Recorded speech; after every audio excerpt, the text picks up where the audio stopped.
our first cursed area, which is called the 100 Flower Forest. And you can see here, you see a dwarf speaking gibberish. Beginner's dwarf language. So we're going to be running into a couple dwarves here. So Forest of 100 Flowers, so 100 Flower Forest. Okay, so before I move on, I need to just keep sliding around these leaves to make these leaf butterflies appear.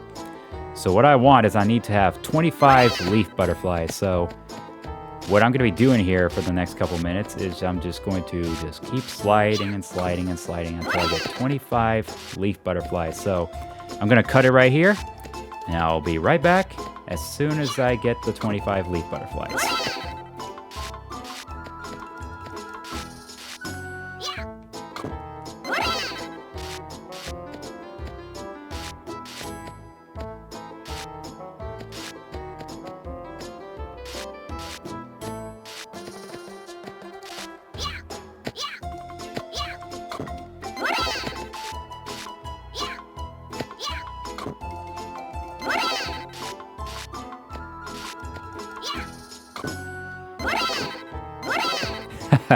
Two at once, baby.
Alright, there we go. 25 leaf butterflies. So you're obviously going to want to keep doing that for a few minutes.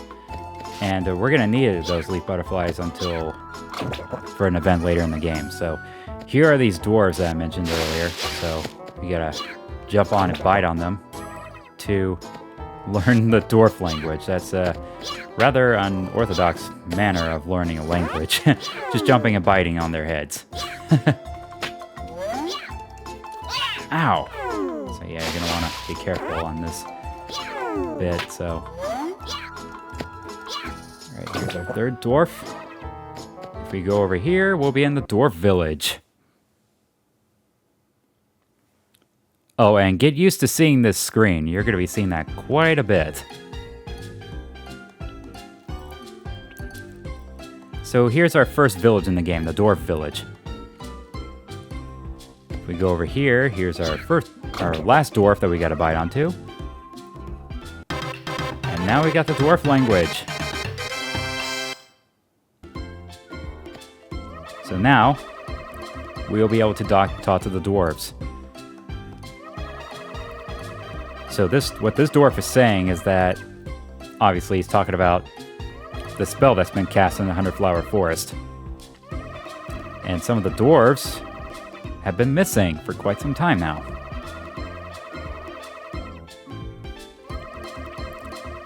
So we're obviously going to have to find these dwarves if we are to advance here.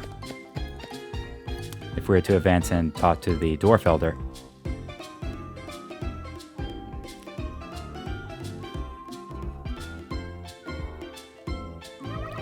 And obviously you can talk to some of the dwarves to for some additional events here. So this dwarf here obviously has something she's hinting at something, which we'll get to here pretty shortly. Okay, so like I said, our next objective is to find all the hidden dwarves, which are going to be hiding in some of these spores here, like that one right there.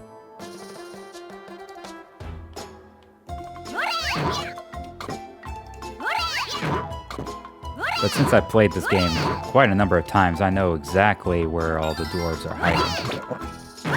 And looky here, we got ourselves a chest. What's inside? We get the... hold on.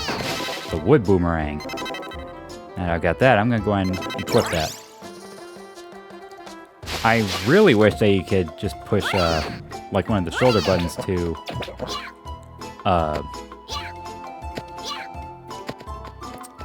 switch weapons. Because obviously you can do that in Tomba 2. But you can't do that in this game. So if you go over here, there's going to be a little puppy. It's going to run right past him. But I need to do something real fast here. So we got a spiked barrel over here. You got to hit the boomerang. Or throw the boomerang at it to get the spikes off. And then just push the barrel over here. It goes right into the water. Ow. Can't believe I missed that chest. So here's yet another one of the dwarves over here.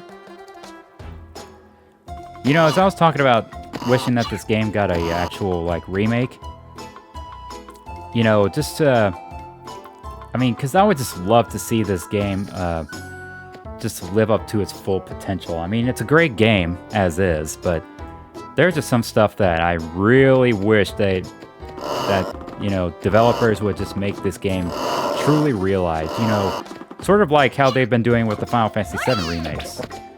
But obviously you saw right there that chest only had healing apples. We want to grab this bucket over here. And jump over here real fast. And grab this crystal ball, which triggers the Lost and Found event. So yeah, we'll be triggering a lot of events pretty early on.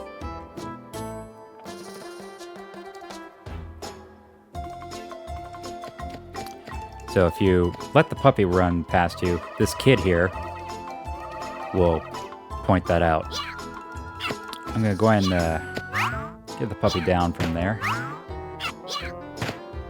Okay, rescue the puppy. And go back into the dwarf village because there's a dwarf that takes care of the puppy. So I'm going to go ahead and drop them off while we move on with rescuing the rest of the dwarves. So the rescued dwarves will gather around the center. Talk to this lady dwarf over here. And she will be the one who will take care of the dog.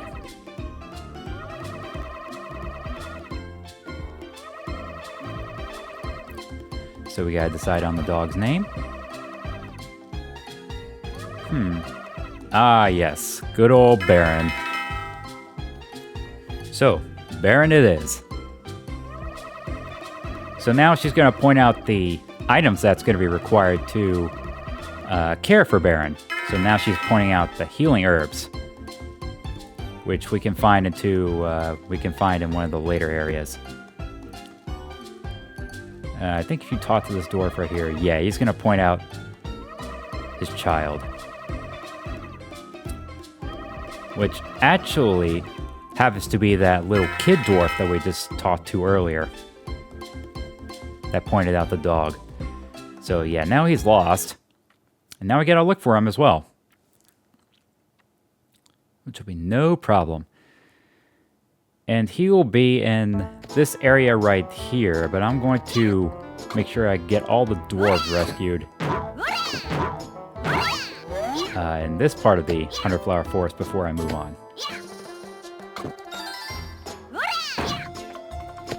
Ow! So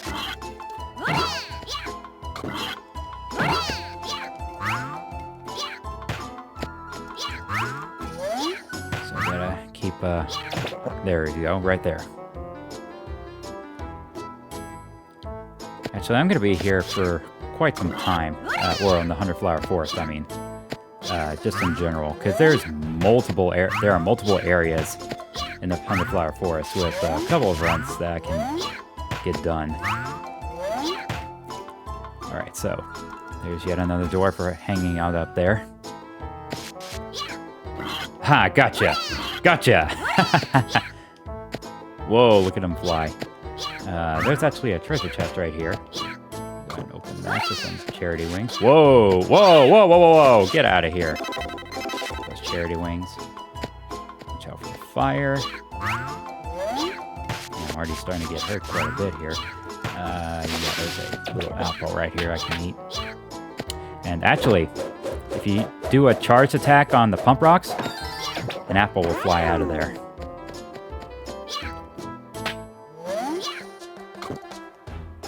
Okay, so now that we got those dwarves rescued here, we'll go into this area, where we'll find the rest of the dwarves. And this is the area that we can equip the bucket that we just picked up earlier.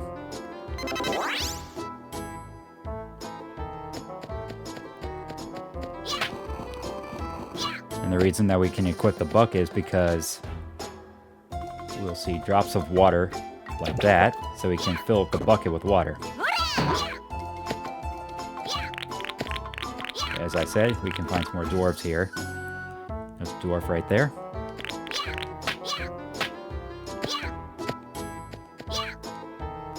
And I missed him.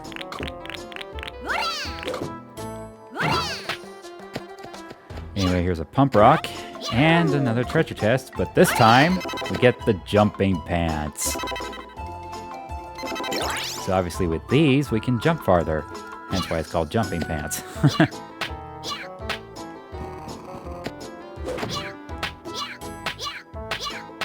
I need to kind of let that go down a little bit. There we go. Here's another water droplet. Gotta fill up the bucket with that, and get that last dwarf there. So we got all the dwarves, but we just need to get the kid brought back. But here's where we can actually get the last water droplet. No, no, no, no. Oh, I got it good. Whew, that was kind of close. Now, there's one additional thing I can do right here. Hit this right here, and it'll reveal something. What is this? We won't find that out until much later, so... a lot of things happen much, much later in the game.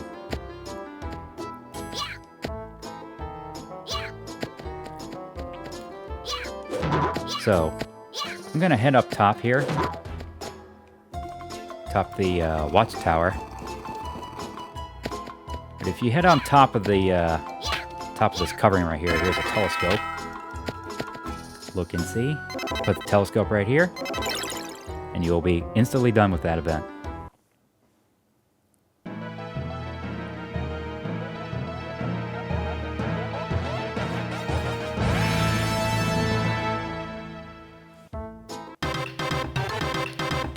Had the look and see event triggered for just a split second. Now we can have to push this big boulder. And the spider will BAM! Hit the giant spore for a mirror. Wonder what that could be used for. And we get another crystal ball over here. Grab the mirror. Magic mirror. Ow! Stupid spider.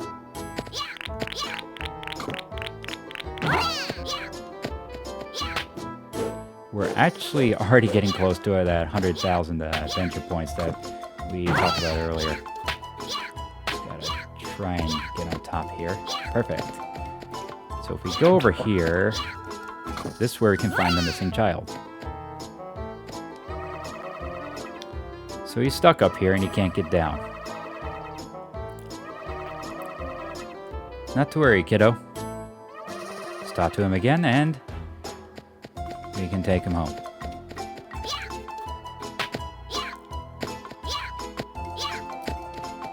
I forgot, you can actually take him home like this. It's already been quite some time since I last played this game, so it's got to sink in. So I got everything I can get for now, so let's go ahead and get all the dwarves brought back.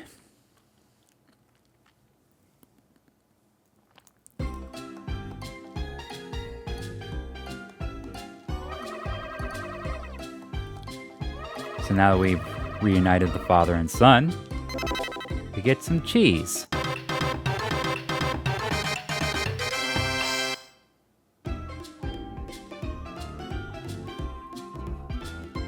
And hip hip hooray! We've rescued all the dwarves. Now the dwarves are going to start praising Tomba. Except for those two that are walking back and forth. They just don't give a crap what's going on.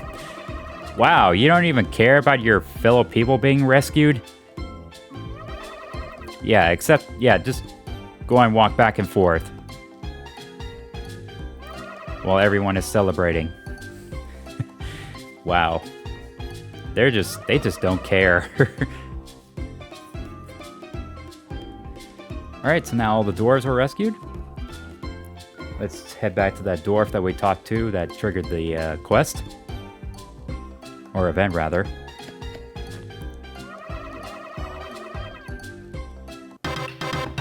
So, the dwarves have been saved.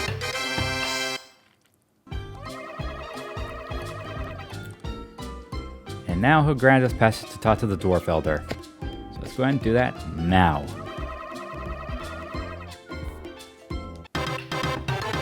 So there's our dwarf elder.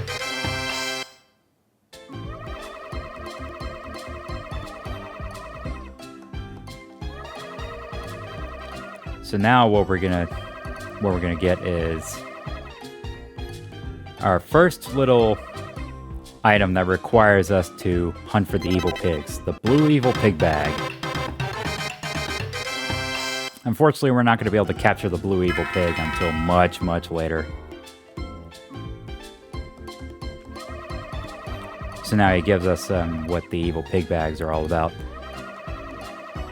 So to sum it up, he says that whenever we have a specific evil pig bag, there is that corresponding evil pig for that pig bag that we got. It's hiding somewhere. But as I said, we won't be able to deal with the blue evil pig until much later.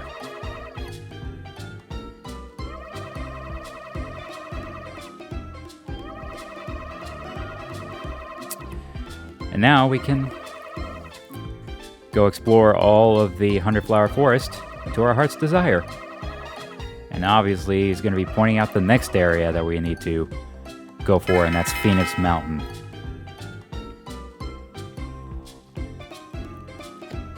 But obviously, I'm not done quite yet. There's still some stuff to do here in the Dwarf Village and the 100-flower forest before I move on. So if you go down here, the lights go out.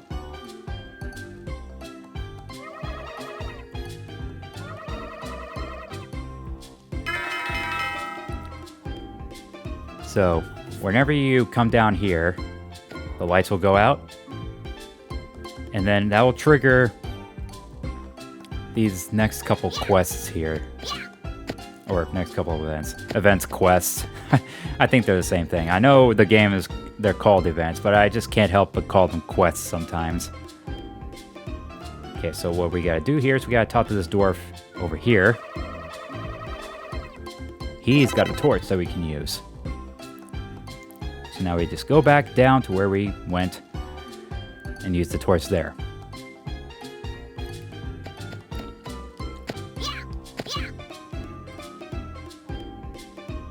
You know, even though this game is a 2.5D game with RPG elements, we'll use the torch here. You know, I just can't help but feel that this game really should, you know, some developers should try and make this game really realize its true potential. I mean, as I said, there's nothing really wrong with it. There's nothing wrong with it being a 2.5D. But man, I just love to see this game completely realized one day, you know what I mean? Along with a lot of other games. But anyway, after we set that person free, we get yet another event going on here. So this dwarf here will mention that the dwarf elder has disappeared, and there's a fight going on. So we gotta look into that. Especially, I would love to see like these villages, you know, a lot more realized. So if we go over to these dwarves right here, not only can we not get past them, we will get pushed back, and they will mention something about something being broken. So what we got to do here is we got to head back down again. We're going to be doing quite a bit of backtracking for these events already.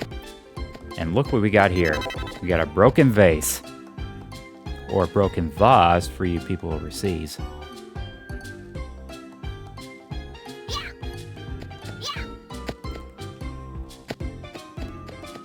But man, as I said, they did a good job with the remastering of these songs. But, I mean, we're just getting started, so this is just the tip of the iceberg. Go back over here with the vase.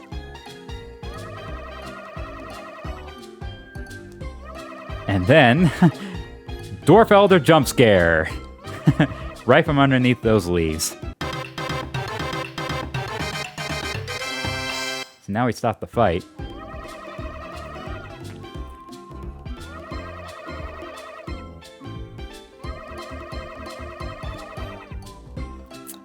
Yeah, why is there a hole in the village? I wonder if that guy who gave us the... yeah, it was the guy who gave us the torch a little while ago. He's the one responsible for making that hole. So now after filling that up, we automatically go over here.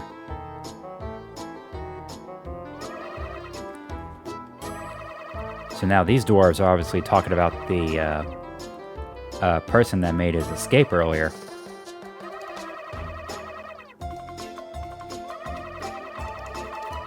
The world's greatest thief.